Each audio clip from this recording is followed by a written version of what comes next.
Hey guys, this is Eckhartsladder. Hello and welcome to another video over here on EcksToo, and today we are jumping into Star Wars X-Wing Alliance, the fourth and final game in the quite famous and very fun X-Wing series. So we've recently been streaming this game over on the channel. I've been having a great time. It's very, very difficult, but also very complex and rewarding. However, today, instead of jumping in either the briefing room or the crew quarters like we normally would for a single player mission, we will be going to the flight simulator. And that's because I've attempted to set up my own version of Star Wars Squadrons fleet battles mode within X-Wing Alliance, which I think is a pretty cool idea. We'll go ahead and jump into the simulator with this beautiful animation. We can take a look at the fleet setup I have here. We've got, of course, a Rebel fleet here going against an Imperial fleet, and there's actually no limits to which ships can fight for each faction, but obviously I kept it appropriate. If we look at the ships, you'll see that I actually changed things up a little bit compared to the capital ships in Squadrons. Actually, I changed them up a lot. The flagship for the Alliance side here, instead of being an MC-75, because that wasn't invented yet, is an MC-80 Liberty. And instead of their smaller frigates being Nebulon Bs, we've got a B-2 and an MC-40A. And I'll explain why once we actually get into the game. On the Imperial side, we have the ISD-2, and also a Carrack Cruiser, and a Dreadnought. So, again, we'll talk about the capital ships once we get into the game, but aside from that, we also have 4 different starfighter squadrons for each side. The Rebels have 6 X-Wings, 6 Y-Wings, 6 B-Wings, and 6 A-Wings, so really half squadrons, I guess, while the Imperial side has a half squadron of 6 TIE Interceptors, 6 more TIE Interceptors, 6 TIE Bombers, and 6 missile gunboats, which I thought was a really fun replacement for the TIE Reaper. With that being said, if you want to recreate this game mode within your own game, just take a second and screenshot these screens here. They have most of the pertinent information that you'll need. With that being said, we can jump straight into the game. I think we'll play this one as a Rebel A-Wing, just because it's fun flying around really fast. Alright, so there's going to be some obvious differences. We'll see them right away. First of all, lots of fighters, and they will act in coordination. But yeah, we can see the fleet's in a bit of disarray. Unfortunately, no matter how I set the battle up, the fleet would always kind of be just like this, which is okay. And I guess the first major difference is how the battle starts. So instead of there being a prolonged period of fighting, just between starfighters and then an attack on a frigate, in order to actually get the capital ships to engage each other, they have to start off very closely. So we see this initial battle between the Dreadnought class heavy cruiser on the Imperial side, and we see the Nebulon B-2, but more specifically the MC-40A on the Rebel side. So this battle is actually interesting because whichever faction wins this battle has a pretty big advantage moving forward. They can go on and destroy the second smaller cruiser, so the Carrack on this side and the Nebulon B-2 on the other side, and then they can push towards the capital ships, the final capital ship, with just, you know, more firepower, obviously. Unfortunately, no matter what I did, I couldn't really coax the 2 capital ships into fighting each other unless I put them right next to each other. I think that's just a limitation of the kind of game's AI. Oh, also I forgot to talk about this. We do have a Corvette on each side, which does help a little bit, but not as much as I'd like. What was I saying? So they won't really engage each other, which is unfortunate.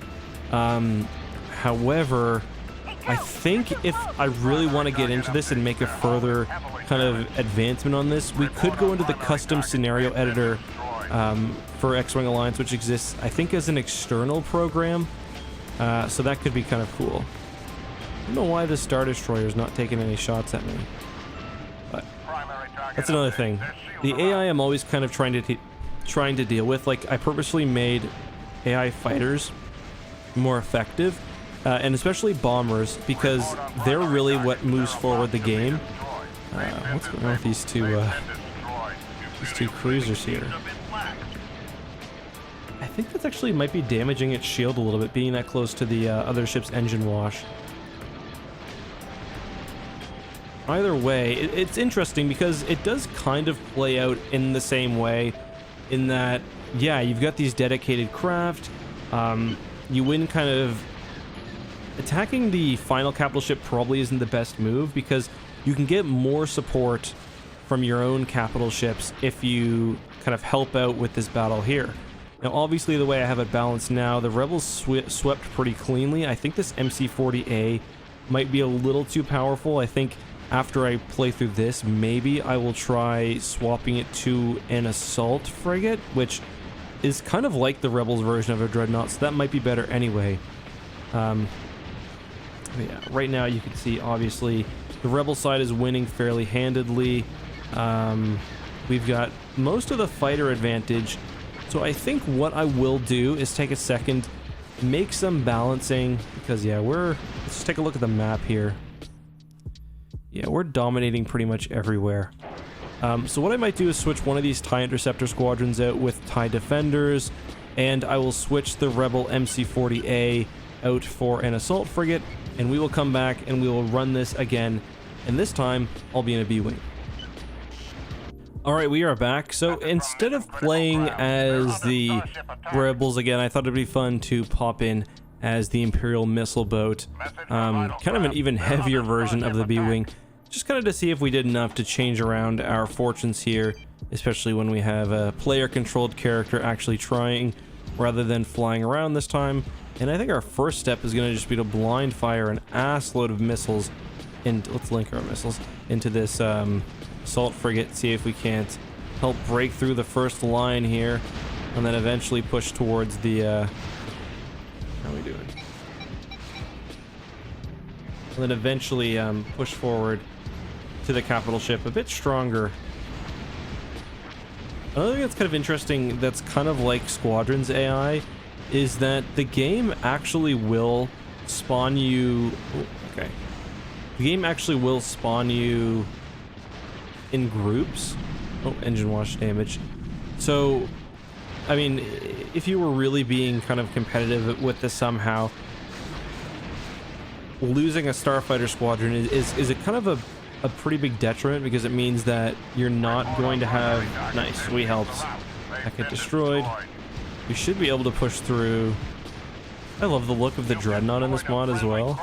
It's got the perfect, like, clamshell kind of face that the ship is always described as having. Let's pop some shields up. See if we can help with this attack. Convert some power to weapons. Yeah, we should be able to run through this Nebulon V quite easily. That's why this kind of initial stage is really important, especially if you're the Alliance, because the MC-80 is a little less defensively gifted than the Star Destroyer. Obviously, it's got good shielding, but, well, I guess from a capital ship assault, I should say, just because the Star Destroyer has so much in the way of cannons, you can actually start to see the let's take a run and check out the Liberty now. You can actually sort of see the Liberty beginning to get into a bit better of position. I tried everything I could to sort of switch up the craft's AI. Nice. Tried everything I could do to try to swift up the craft's AI so that it would actually engage. And we see the same thing. Like, I don't know what the CR-90 is doing, but nothing really helpful. He's putting in some fire on enemy starfighters, which is technically his job.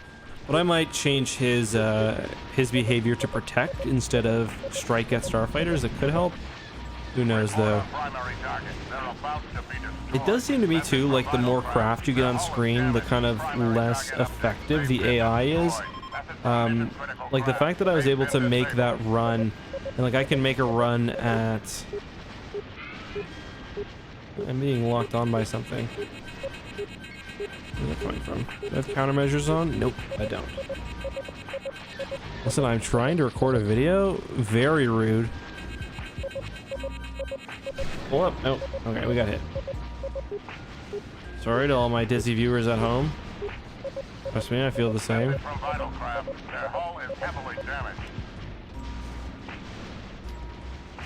Actually, I probably should just let this craft die anyway so I can get more weapons and help with the, oh, that thing got disabled by something. I'd say the Y-Wings may have taken a barrage against that. Yeah, it's not destroyed, but it's disabled, which is kind of cool.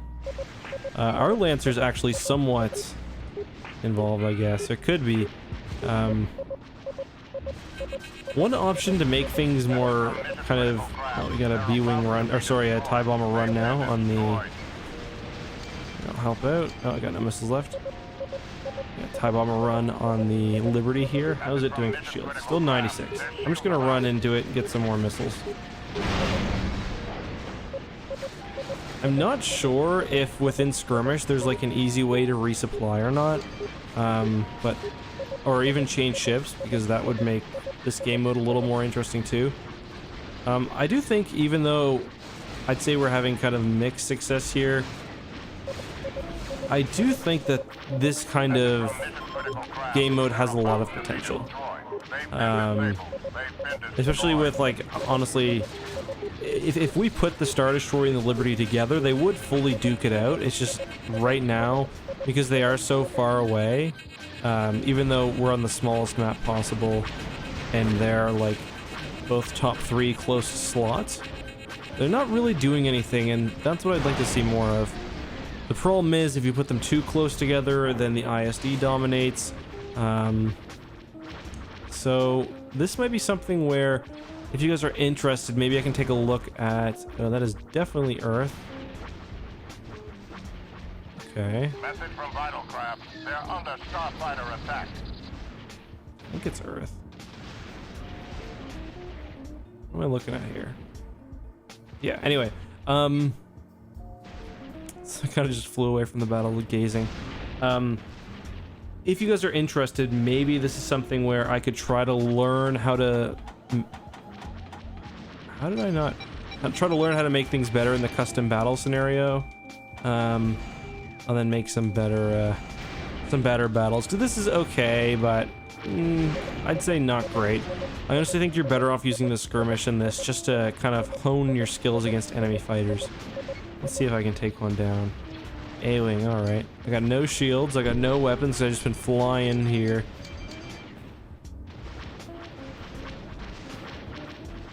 Now, I do know that, like, I've got the AI on, they're all on Ace, which is not a, it's not a low difficulty. I think it's the second highest, and they're not doing much, so I wonder if that has something to do with just the amount of craft on screen.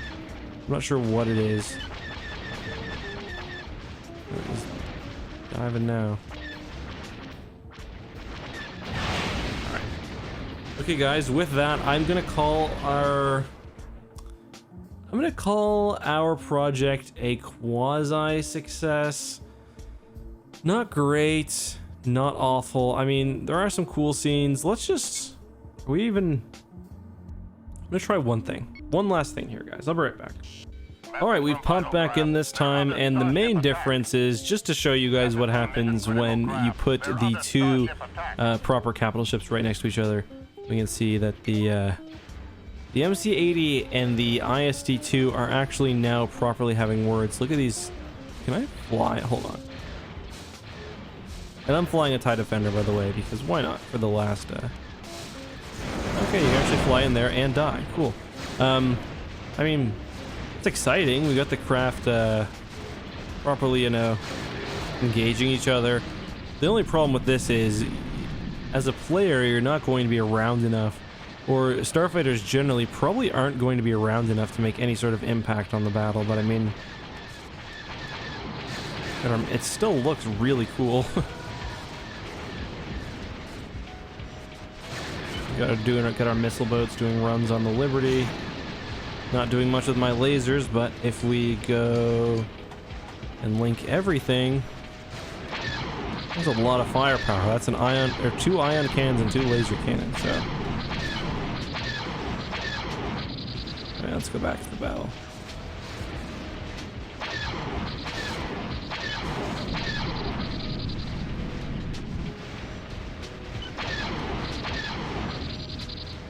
And of course, I think the TIE Defender, the TIE Defender should be loaded with missiles. It's currently not. But you can see another kind of issue with this is, even though the other ships are like quasi within range. The imps just feel like taking a day off, I think, which, you know, probably why y'all didn't win the war in the end. Message from Vital Craft. Their shields are out. Pop back up by the, oh, she's got a cool red chair. I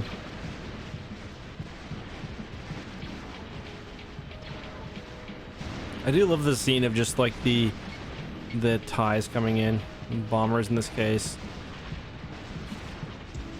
But yeah. Oh jeez. Let's see. 56 versus... Oh wow, never mind, I was completely wrong. The ISD-2 is getting annihilated, probably because, yeah, I assume that it's the assault frigate and the Nebulon B, but mostly the assault frigate that's making the difference. Yep, there it goes. So yeah, that was my final attempt at this. Not really much more successful. Kind of interest. Let's just take a second and, jeez. Let's take a second and see. Where are the... Oh yeah, they're there. How the fleet moves on the remaining craft, because we do still have... How are they on the map? We do still have our dreadnought left. I guess that's the only one. The yeah. So you can just take a look there at all the starfighters are kind of heading in that direction. So I'd say this dreadnought's not long for this world.